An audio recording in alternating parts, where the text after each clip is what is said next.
What's up, comic and pop culture fans? This is James with Mint Hunter Comics, and today I'm hitting you with 10 sneaky 9.8s. These are comics that either aren't really on your radar or might be a small key that you just don't think they could be as big as they are, and you look up their values and you are shocked. My challenge to you all is pop down in the comments below what is one comic book that you are just flabbergasted by the price of it, not in a bad way that it's being market manipulation, but just something you found genuinely surprising.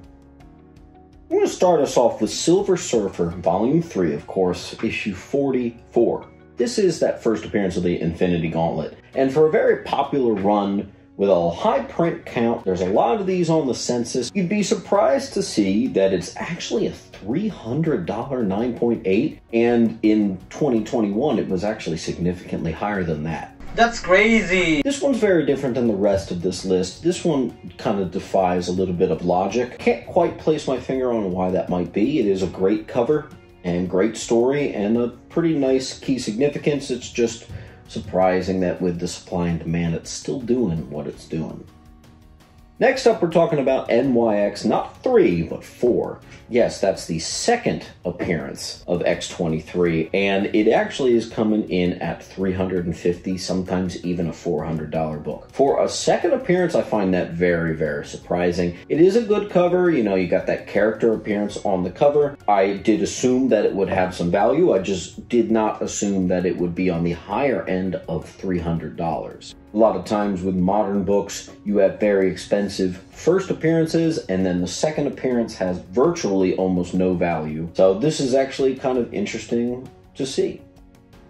Next up is DNA Agents 24, or DNA Agents 24. Dave Stevens cover, popular cover for that time, and it's actually a $400 book.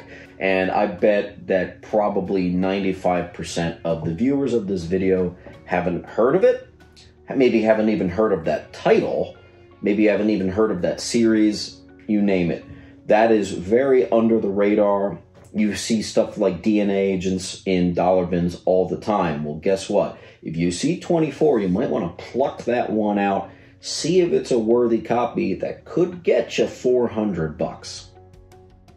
Next up, I wanted to talk about Silverhawks #1, based off of the Silverhawks show, specifically the Newsstand. The direct edition already is a very respectable $250 to $300. Well, the Newsstand actually adds an extra 150 bucks to it. We're talking a $400 book for a Silverhawks #1 9.8.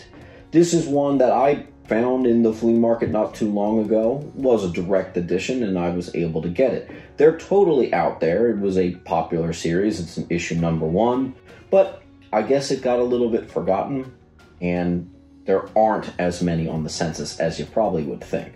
So I think that contributes to the surprise factor of that value at 400 bucks. Next up is Star Wars #80, Ron Friend's cover. This is from 1984, and I was looking at 81, which is a key, because I just got a bunch of Star Wars books in, and I started looking at the ones around it, and 80, just the issue before, good-looking Darth Vader cover, is actually more valuable than 81, which is considered the key and an even better-looking cover.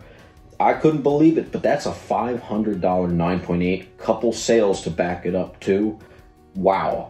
Watch out for those Star Wars books. Any of them have a cool cover. I recommend you look up, see if it's a submittable copy. You might be standing on a really surprising few, and several $100s.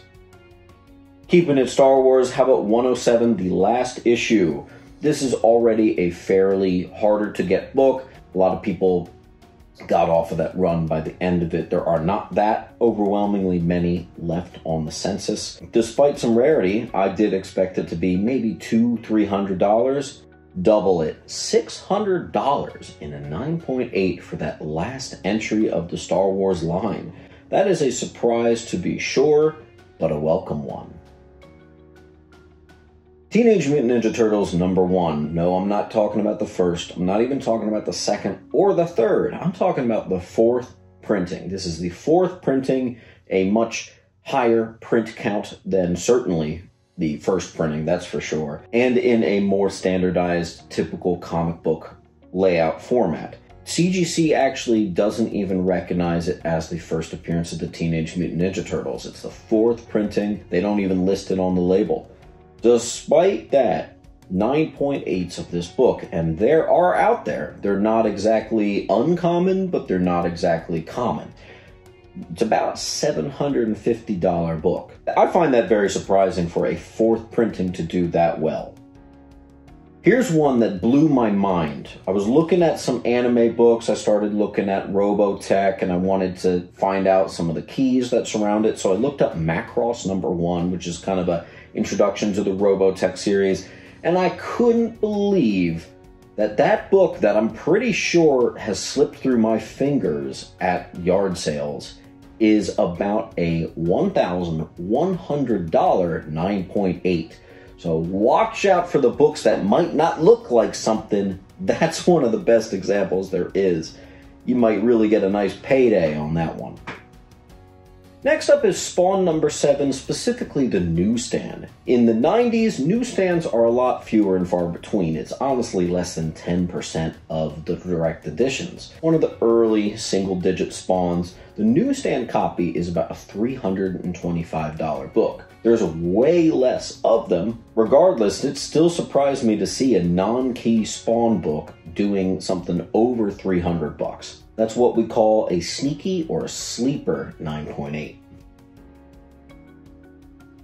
How about Transformers #8? First appearance of the Dinobots, coming in at a $350 9.8. Again, another run with a high print count. There's a decent amount of these on the census, but it is a beloved character, beloved story from anyone who used to watch the show back in the day, the Dinobots. This one makes a little bit of sense, so I assumed that there would have been a nice value there. I was thinking probably 150, 200 bucks. Imagine my surprise when I saw that that is a $350 book. That's one a lot of people might have. You might do better than you think on that book.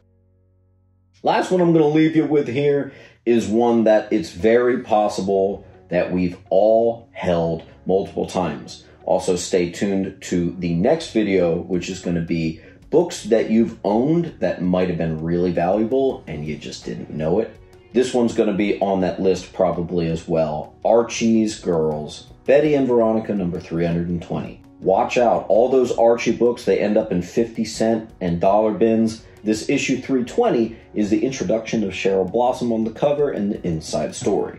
Not a heck of a lot of them on the 9.8, and I'm not sure what quite drives the value for this, but it's a $2,300 book. Everybody who just watched that part of the video is now leaving the video and scrambling to check out all their Archies.